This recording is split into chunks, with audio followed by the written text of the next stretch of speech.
think it's time. Good morning, good morning. It's lovely to be here with you guys this morning. It's a beautiful spring day, a little bit damp out there. It's nice. My name is Heather Kistner. I'm a member of the board here at Tennessee Valley Unitarian Universalist Church, and I'm also a lifelong UU. So on behalf of the Program Council and the board, we would like to welcome you to Tennessee Valley Unitarian Universalist Church. Whoever you are, wherever you are from, and wherever you are on your journey, you are 100% welcome here. COVID is low. Let's hope that it remains that. As you walked in, you passed a lovely table with some lovely people behind it. I believe Miriam Davis was behind the table this morning. That's our religious education table. If you'd like to find out information about our youth religious education or our adult religious education, please ask someone that's behind that table when you leave. We do have some announcements, so I would like for you to just make sure that your patient pants are on. We do have several announcements this morning, so just please bear with me. I won't be the only face that you see during those announcements. The first one, let's see, do we have Polly Murphy and Judy Gordon and Ruth? I'm sorry, I do not know Ruth's last name. Ruth Gordon, is she here as well? If you guys would stand, please. These are your Justice Knox leaders and advocates. Yes, thank you, thank you. Yes, Greer Nobinger is in the back. I think it's really important that we have a heightened awareness of Justice Knox because we are Unitarian Universalist. So I will follow that by saying on the 25th of April, I hope that if you are able, that your name is on a board out there. That's a board announcing the meeting at the Nehemiah. The city leaders will publicly commit to steps that they and Justice Knox have agreed upon to further action towards addressing the issues of gun violence, transportation, homelessness, and restorative practices in education. It is on my calendar, so it is also referenced in your order of service, but I do want to bring extra awareness to that this morning as requested by Justice Knox. So very well done, ladies and gents who are actively a part of that. My next announcement is also referenced in your order of service. It's a wonderful program that's had many names in the past, but the name that it is currently housing is called Landing Points. Today is the inaugural session of Landing Points, and is Mark Mahundro here this morning in the congregation? Mark Mahundro is facilitating and leading that effort. It's at 12:30 in the Lizzie Crozier-French room. It is the sequel to Starting Point. You do not have to have attended or participated in Starting Point to be an active participant in Landing Point.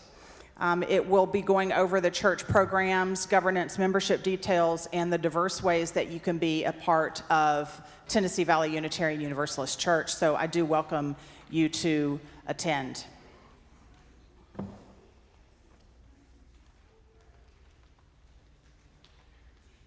Next, I would like to invite Casey Clark up, please. She has a small announcement.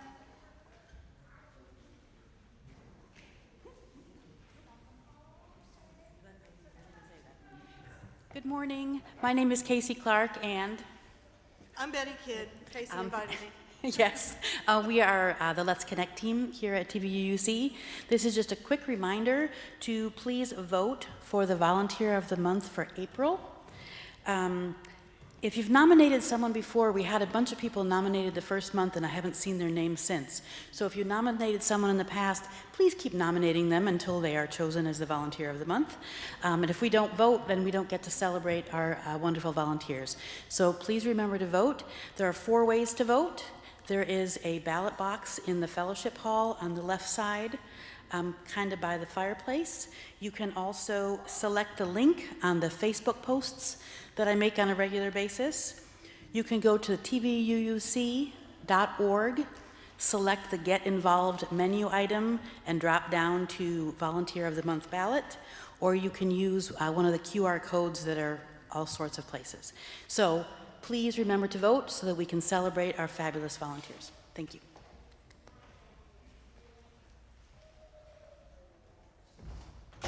Thank you, not Justice Knox, I'm sorry. Thank you, Let's Connect team.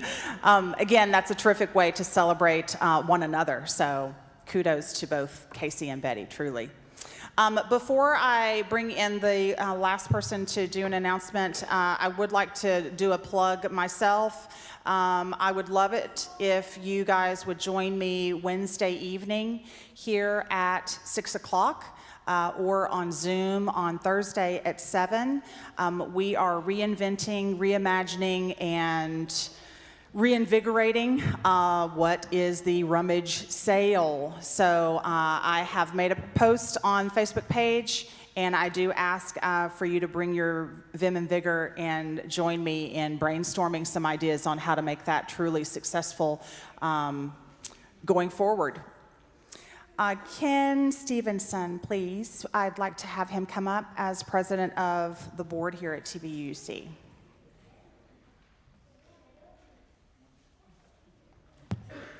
Thank you, Heather. Good morning to those both here in the sanctuary and online. I think that camera is the one. As president of the congregation, it's been gratifying to watch the vitality and energy returning to this space after a long time, 3 years of pandemic struggle. COVID may remain, but as we reach the official end of the pandemic, we would like to lead the congregation in giving thanks to those who have guided us through these times of peril and unprecedented change. Those online certainly know about the unprecedented change. We're broadcasting potentially worldwide now, and that doesn't happen by chance.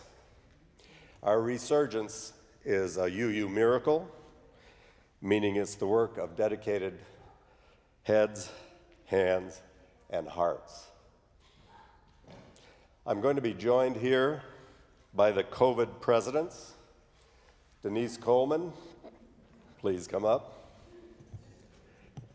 Matthew Blondell, unfortunately, is not feeling well this morning, and so his place is going to be taken by Heather Kistner. Ryan McBee, if you would come up, Ryan. President-elect Eddie Chin.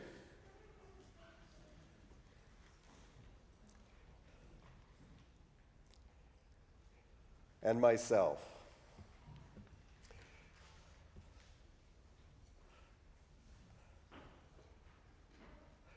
We each have here a blueberry bush that's going to be dedicated, and it's going to be a recognition of the service of the people we're going to talk about. And so these will go in the garden behind Jenna Mashburn Amphitheater.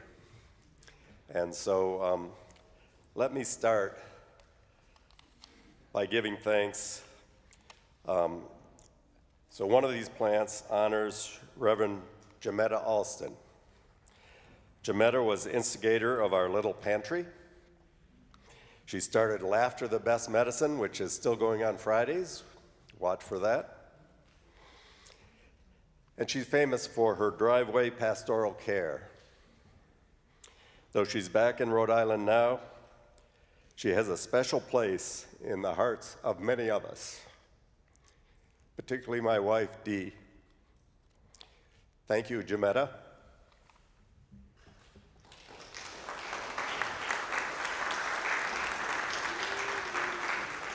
Good morning. We'd like to recognize and express our heartfelt thanks to the COVID Task Force for their dedication in helping to keep our congregation healthy and safe at a very scary time when rumors were flying rampant and misinformation was flying around. The COVID Task Force was instrumental in providing the board with up-to-date and accurate COVID-related information needed for us to make the decision that affected the well-being of our church and congregation. Thank you, COVID Task Force.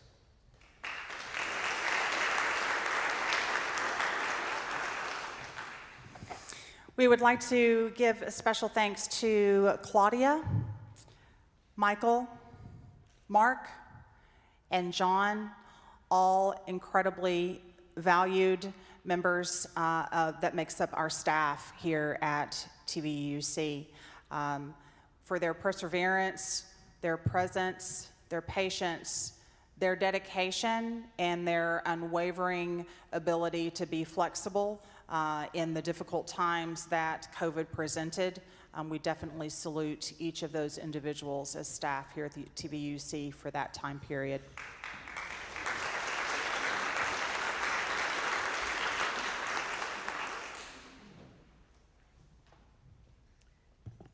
Good morning. We want to honor our RE team of Catherine Loya and Miriam Davis with one of the plants.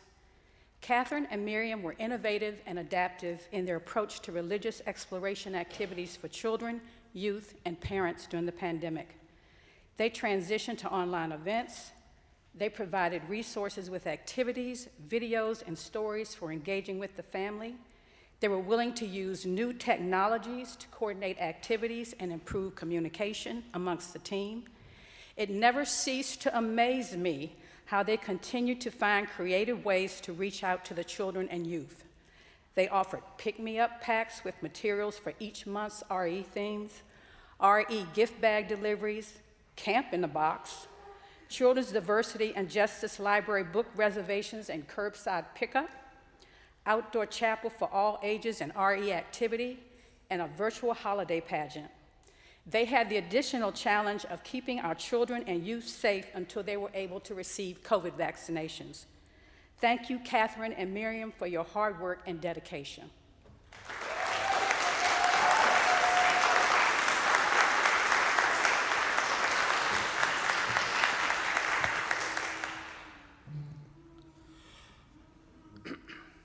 A couple weeks into lockdown, my son got a video message from Elmo. It was strangely sent from Chris's Facebook account, but I understand our minister goes way back with the famous red monster.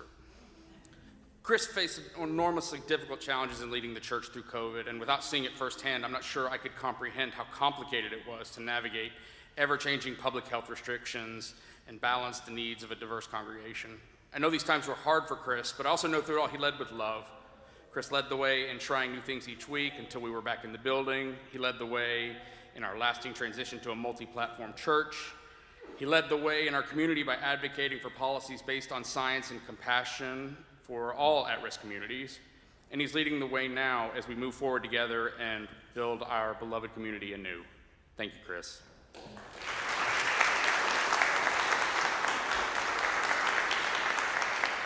And if we could have one more thank you for all of the staff and all of the volunteers who led the church through COVID.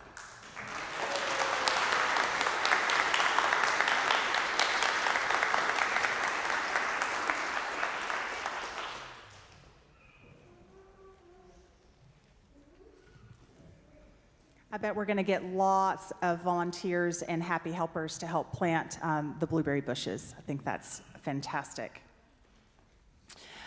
So yes, please, as we go forward this morning, please silence your electronic devices and let's enter into worship. Thank you.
Amid all the noise in our lives, we take this moment to rest in quiet, to give thanks for another day, to give thanks for all of those who are in our lives, who have brought us warmth and love, to give thanks for the gift of life.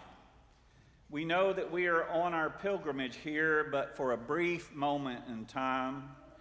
Let us open ourselves here and now to the process of becoming more whole, of living more fully, of giving and forgiving more freely, of understanding more completely the meaning of our lives here on this earth. Come, let us worship together.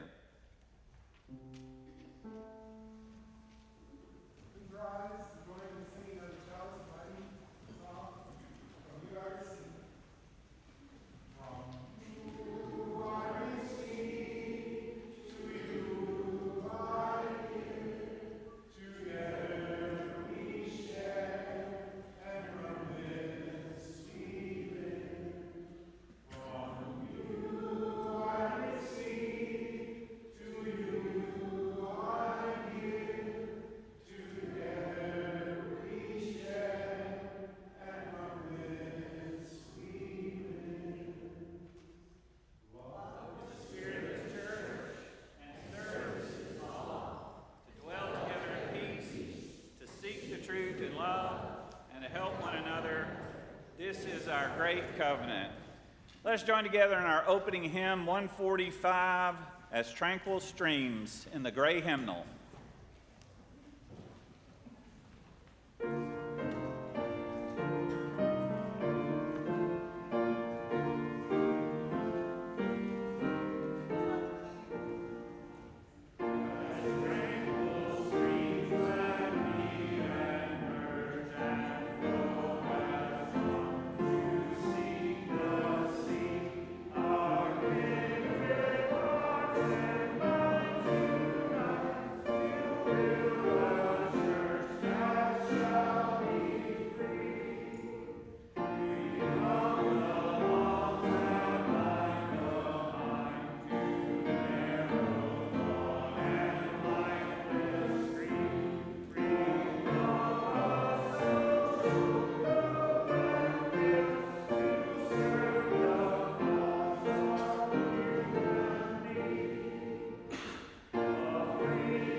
Good morning.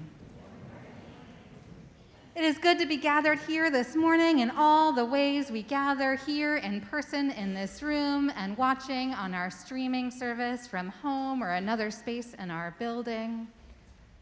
Welcome.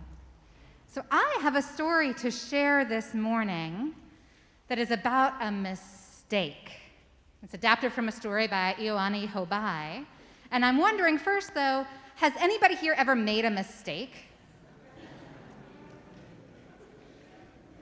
Have you ever made a mistake that felt really big? Oh, you made a mistake. And it's like a weight. Can you imagine holding a rock, a big rock in your hand and feeling the weight of it?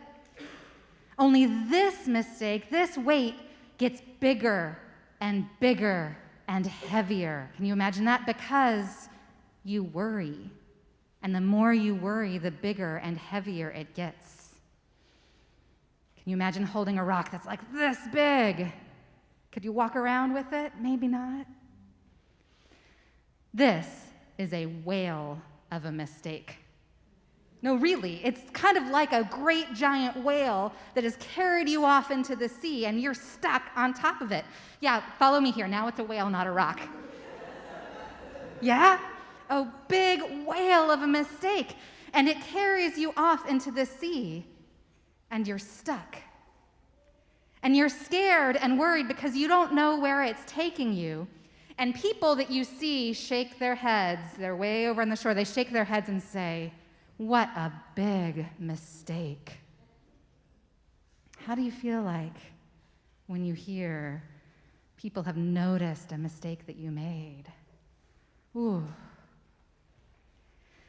You're stuck on the whale of a mistake. It will be with you. It feels like you're going to be with it forever, and you're stuck on top of its back as it swims out into the ocean. And what do? I mean, we've got a resourceful person here. First, you're stuck in the middle of the ocean, so you lie on your back and you say, "Well, I guess I'm stuck here. This is my life now." Maybe you haven't gathered the energy yet, right? This is my life now. And you don't know where it's taking you, but you're going to have to be along for the ride. You're so far from any shore. But then, after a while, you lie there, and you gather up your courage, and you open your eyes, and it's nighttime, and if you were lying on the back of a giant whale on the surface of the ocean, looking up at night, what do you think you might see? You might see the moon, you might see stars, yeah.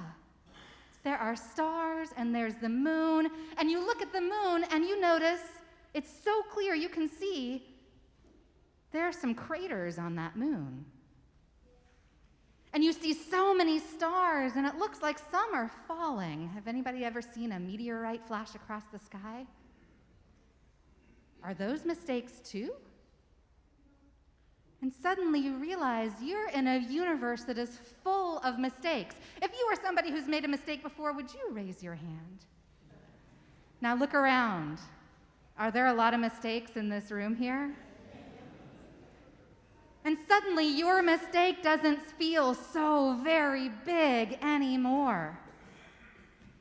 And you start moving again, only now you're in control, even if you don't know what your destination is. But your mistake lets you off gently at the shore. Yeah.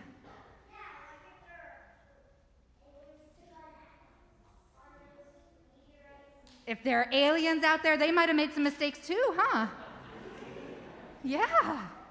So your whale of a mistake lets you gently off on the shore, and as it swims away, you wave goodbye, and it waves a fin back at you. And now you know you're brave enough to move on, and it won't be with you in the same way that it was before.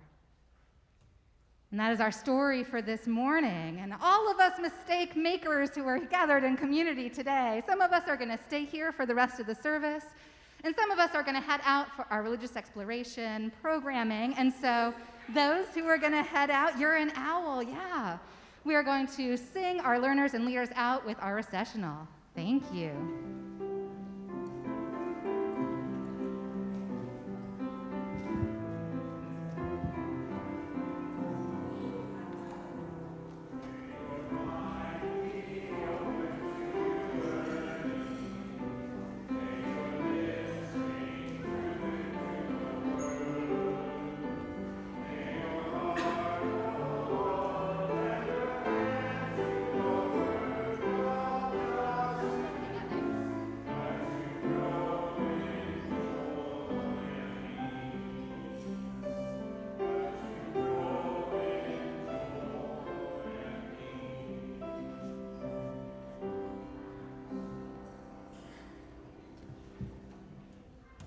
The theme for today's service is Epic Fails in Unitarian Universalism, so it seems appropriate that I wrote the wrong responsive reading into the order of service. Instead of 634, as it clearly says, we're going to do 637 in the back of your gray hymnal. And it's a little bit of a liturgy to help us reflect on those whale of the mistakes that we've made at various times in our lives. for remaining silent when a single voice would have made a difference.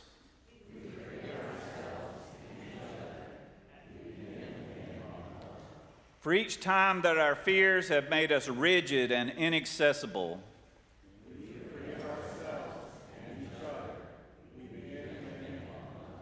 For each time we have struck out in anger without just cause.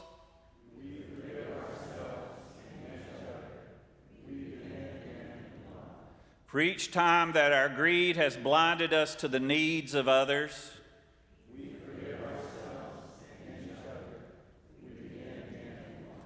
For the selfishness which sets us apart and alone.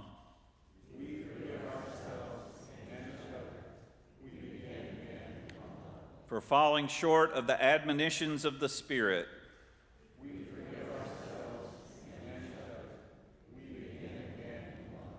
For losing sight of our unity.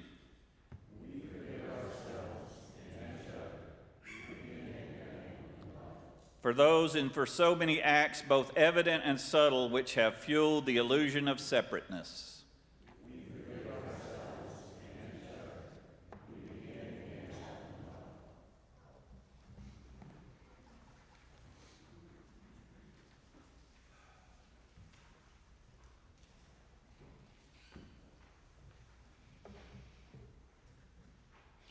Good morning and welcome to everyone here in the sanctuary and to everyone viewing the live stream.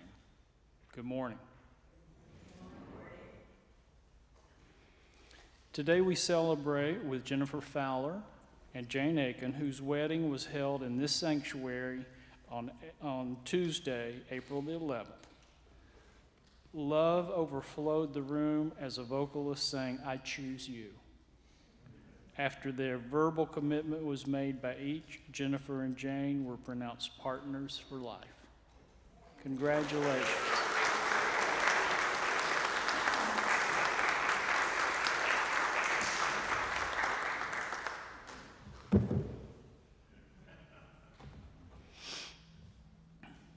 And this morning we're mourning the loss of Charlotte Morrison, who was a lover of walking and camping in the great outdoors and a lover of games and good company indoors. Our sympathy is with her husband, Clarence Morrison, who is planning her memorial service to be held here at the church on Saturday, April 29th at 10 a.m. Our sympathies are with Marcia and Terry Uselton, who learned of the death of Marcia's mom, Virginia Marsh Bell, who was a matriarch in the best traditions of matriarchy. She was a mother, grandmother, and great-grandmother of many powerful people who are making a difference in the world. She died peacefully Saturday, April 8th in Lexington, Kentucky. Cards and letters to the family are welcome. We're welcoming back Tony Powell this morning, who hasn't been with us in the last few weeks while she was recovering from knee replacement surgery, I should say. She told me this morning that while knee replacement surgeries are never easy, this one was relatively easier than the first one she had. So welcome back, Tony.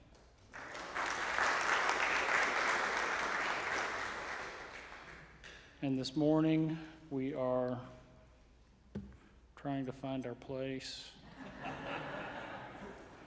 Yeah. We're remembering Chance and Trish Adams. They're back in Memphis at St. Jude's. And this time the stay was a little longer than they had planned. So we're sending love and light to them. We're also sending love and light to everyone whose concerns or joys are not spoken today. We're thinking of them as well. Thank you.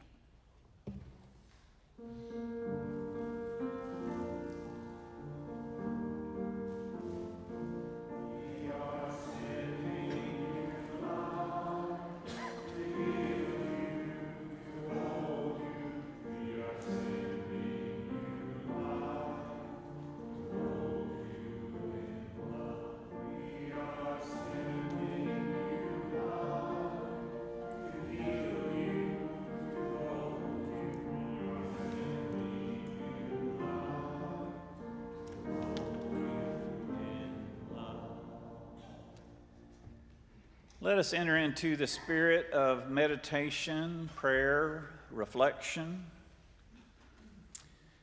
At this quiet time and in this place of worship, we would seek to know more deeply what it means to love one another.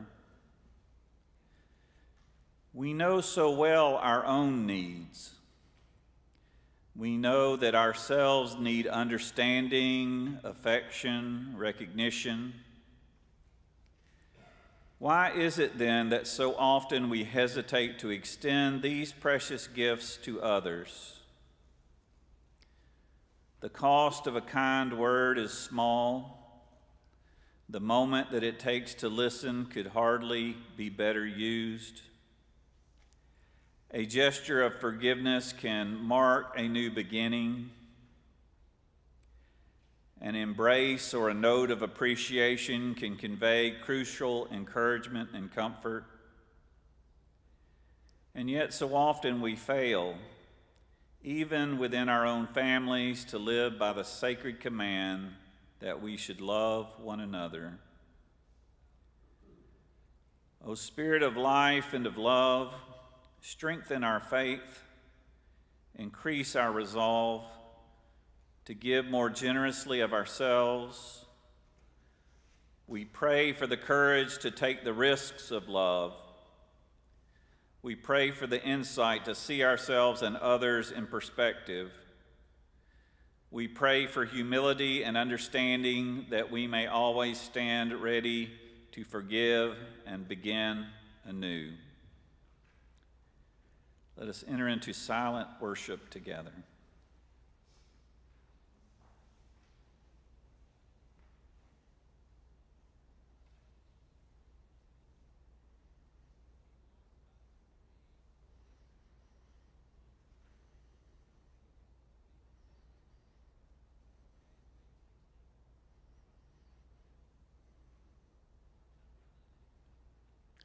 Amen. I invite you to rise in body or spirit for our hymn, 113 in the gray hymnal, Where is Our Holy Church?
Good morning. Thank you for joining us today at TVUUC. My name is Claudia Presley, and I'm the Director of Finance and Operations here. This part of the service is where we get to give back. We get to give back by giving our offerings and our pledges. Today, if you are giving an offering, a contribution, it will go to our Share the Plate organization, which is the IMES Nature Center. They're located in South Knoxville. and I have a little piece that I'm going to read about them in just a few minutes. But right now, let me tell you how to give. Of course, there will be offering baskets passed through the sanctuary. You can give cash, you can give checks. If you want to go into the lobby, there is a giving kiosk. You can give that way using a debit card or a credit card. If you're watching us online, the easiest way to give is to text GIVE to the number 73256, type in TVUUC and the amount to give. Or if you're watching online, there should be a give button somewhere on your screen, and you can use that also. But let me tell you a little bit about IMES. IMES is located in South Knoxville, and to quote their website, they encourage stewardship of the natural world by providing an urban green space for people to learn about and enjoy the outdoors through engaging experiences. And their vision is through direct experience with the outdoors, all people will appreciate and care for the natural world. The IMES property was purchased in 1910. We have a number of our members that have volunteered in the past with them or that volunteer now. Terry Uzzleton, Jim Hartzell, lots of other folks, so they know more about IMES than I could ever tell you. But there are 4 areas that IMES needs volunteers for. The first one is litter pickup. The second one is what they call natural resource management. I want to keep that in the back of my brain to use later on. It is basically weed control. So if any of you hear us use that term at the church now, natural resource development, that's weed control. We'd like you to come and help us with our weeds too. The other one is to help IMES with special events or behind the scenes events. So all of those are great volunteer opportunities. You can call IMES, you can go to their website, and today, the really tangible way that you can give is to give a contribution that we will then send on to IMES to help with all of these other areas. So thanks very much.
Gordon Gibson tells the story of a young minister who got up in the pulpit one day and said to his congregation, "I'm sorry, I've been so busy this week, I haven't had a chance to prepare a sermon for this morning, and so I'm just going to open my mouth and let the Spirit of the Lord speak through me, but I promise next week I'll do better."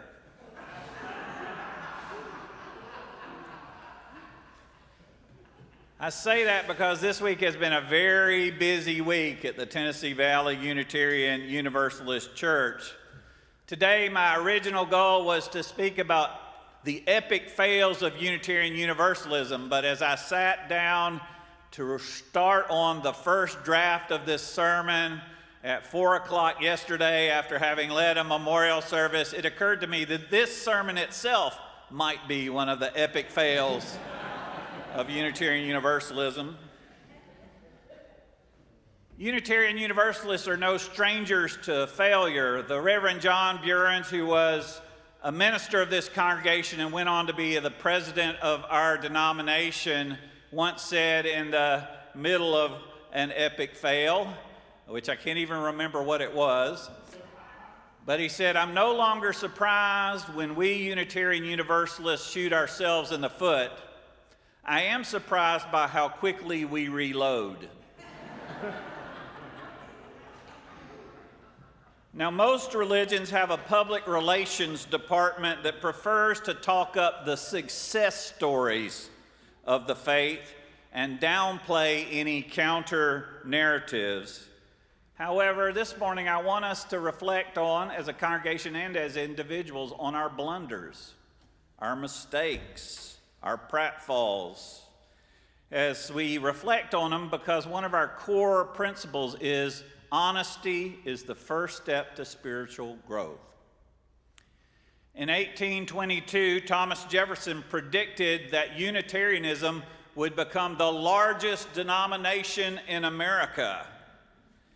He wrote a letter to a friend where he said, "I trust there is not a young man now living in the U.S. who will not die a Unitarian." Needless to say, his prediction did not come true. Today, Unitarian Universalists make up 0.3% of the population of our country. So, epic fail.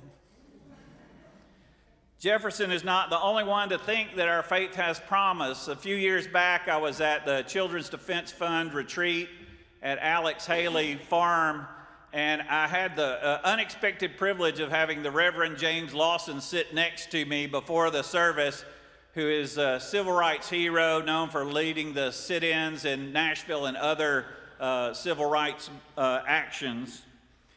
And in our conversation, he at one point he said to me, "Chris, how come Unitarian Universalists aren't the largest denomination on the planet?" And this was both his honest curiosity and his historic tradition of challenging people. And it is a good question. With all our emphasis on being inclusive and welcoming and open to diversity, how come we are such a small denomination? And I'll be honest, I don't know all the reasons, but I'm willing to surmise a few guesses based on my experience this week. Here we go. A big epic fail is when you make a title like that, you realize you have bitten off more than you can chew. There are so many different areas you can focus on, so expect future sermons on this theme. But here's what I want to focus on today. Years ago, when this congregation had an interim minister, the Reverend Peter Sampson, and was in the midst of a search for a new minister that would bring the Reverend Lynn Strauss to us, here is what he said. Unitarian Universalists bring high expectations to the ministry, and here is what he said with a few additions to update it for our times. He said, "Unitarian Universalist churches do not expect their ministers to be Jesus Christ.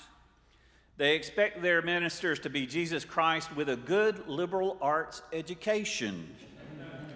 from a highly respected institution, a bachelor's and a master's degree, giving them a thorough knowledge of Judaism, Christianity, Islam, Hinduism, Buddhism, Taoism, Confucianism, humanism, existentialism, etc., and a high degree of competency in pastoral care, church administration, religious education, youth ministry, 7-day-a-week facility management, congregational fundraising, social media, online technology, epidemiology, personnel policy, church history, sacred music, conflict resolution, social action and environmental leadership, congregational polity and governance. I could go on, but I think you get the point. In the Unitarian Universalist Church, we set high expectations of ourselves and high expectations of our leaders. You may have heard the joke. Did you hear about the Unitarian Universalist who walked into a bar? Apparently, someone set the bar too low. Now, theologians like to debate human nature, whether we are basically evil or basically good. And some theologians make the argument that humans are basically good, and others make the argument that humans are basically miserable sinners. But here's what I have to say. I say only good people can be sinners, because the Hebrew definition of the word sinner or sin is to miss the mark. And only good people aim to be good. Only good people try to be good. If you set out to be a good person, there will be many opportunities for failure. For instance, the Buddha taught us to have universal compassion for all sentient beings. Think about that for a moment.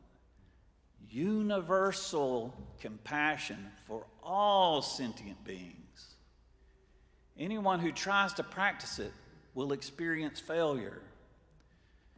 Jesus said we should give to everyone who asks, and if someone asks for our tunic, we should give them our cloak as well. But anyone who tries to practice it will experience moments of failure. The Jain tradition teaches us to practice nonviolence toward every living thing. Don't breathe in a bug. Don't step on an ant. Don't disturb the soil where a mole might live to plant crops, to grow food. Don't swat a mosquito. Anyone who tries to live this and aspire to these goals will experience failure. And yet all the major religions of the world encourage us to set the bar high. And it's not just the religions that do this. Sometimes we place these expectations on ourselves. This week I was asked to write some words in memory of a member of the congregation I served in Oxford, Ohio, many years ago. She died at the age of 91. Her name was Eunice Meadows.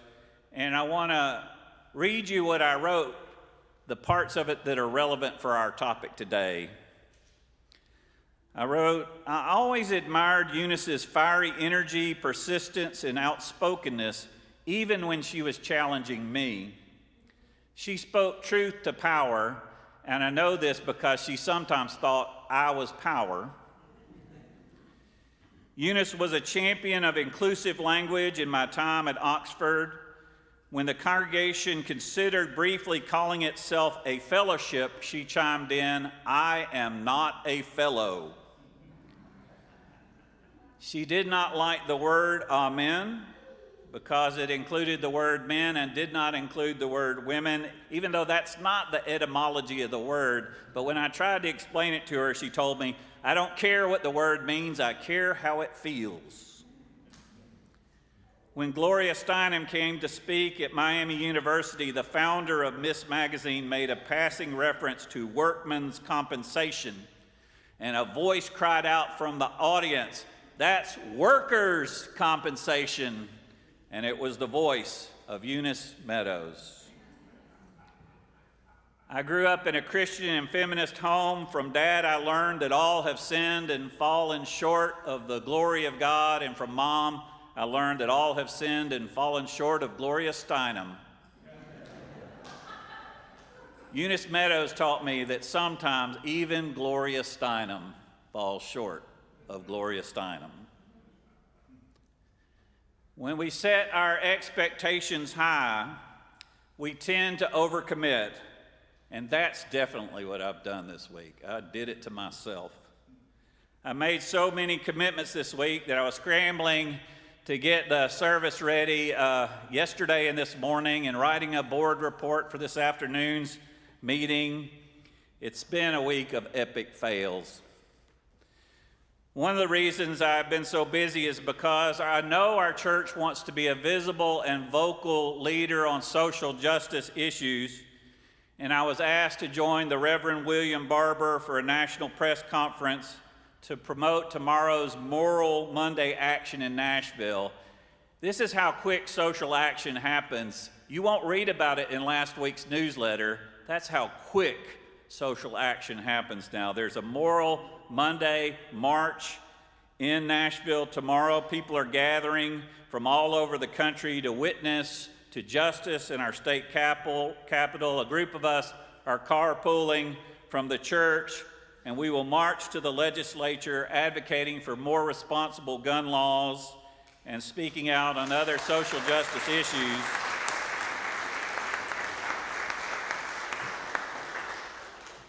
Ironically, we will be meeting at the McKendree Methodist Church.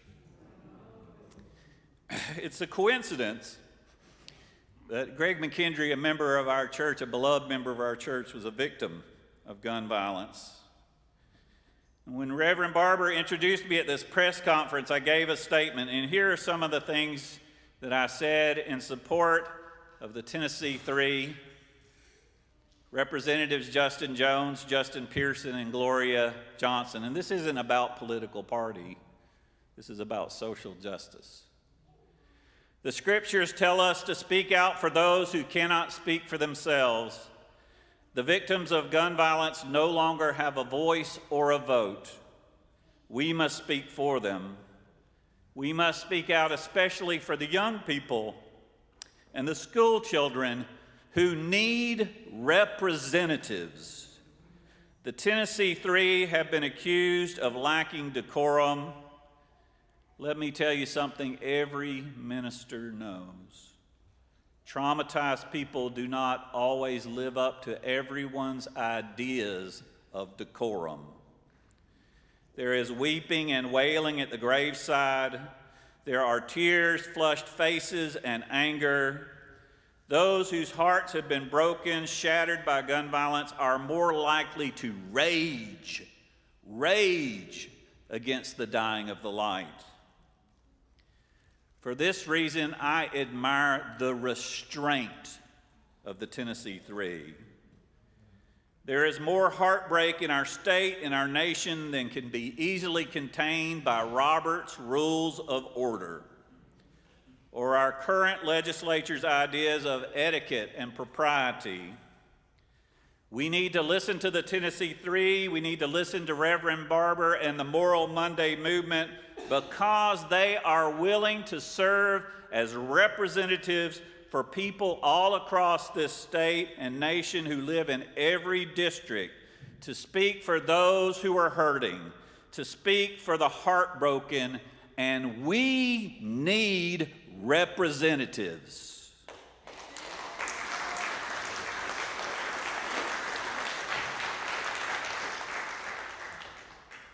To be honest with you, I often hesitate to speak out on this issue as often as I'm invited because I can easily get angry. The emotions are so close to the surface. The trauma is so close to the surface. I'm afraid that I might not have adequate decorum. I get so angry. Now, it's easy for lobbyists to write checks to political campaigns with decorum. but it's hard for people with broken hearts to do the same. So I'm taking a risk, and I have been invited to speak. I found out 9 o'clock this morning. Invited to speak at the Monday's March. So I'm going to do it, and I'm going to take a risk. And I hope you're with me if it's an epic fail, my friends, because it is a risk.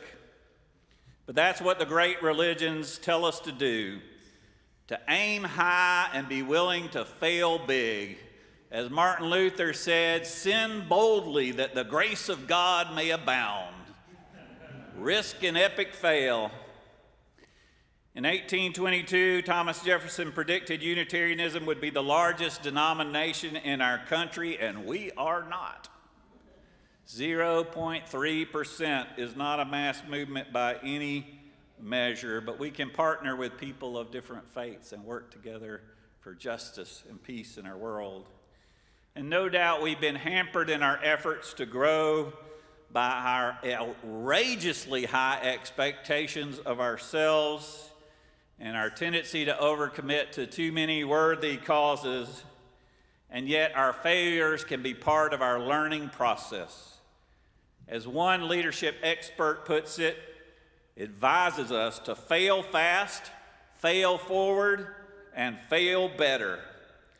Fail fast, allowing for more experimentation, leading to more chances of success. Fail forward, learn from what didn't work in order to discover what will work. Fail better, because the best way to increase our amount of learning is to increase our amount of failure, to be willing to make a whale of a mistake. This week, I was too busy to spend a lot of time on this sermon. Next week, I'll do better.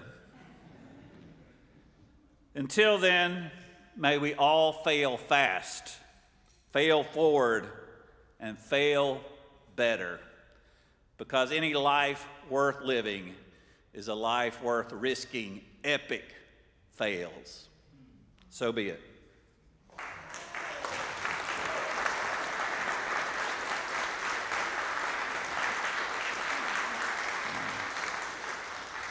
I invite you to rise and body your spirit for hymn 287 in the great hymnal, Faith of the Larger Liberty.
Prophetic Church, the world awaits your epic fails.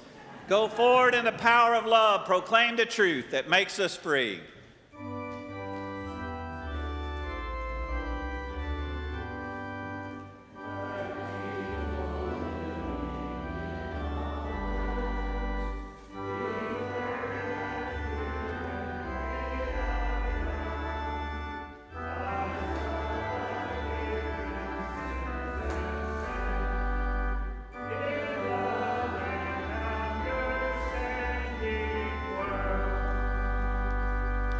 As our last act of worship, I invite you to turn and greet your neighbors.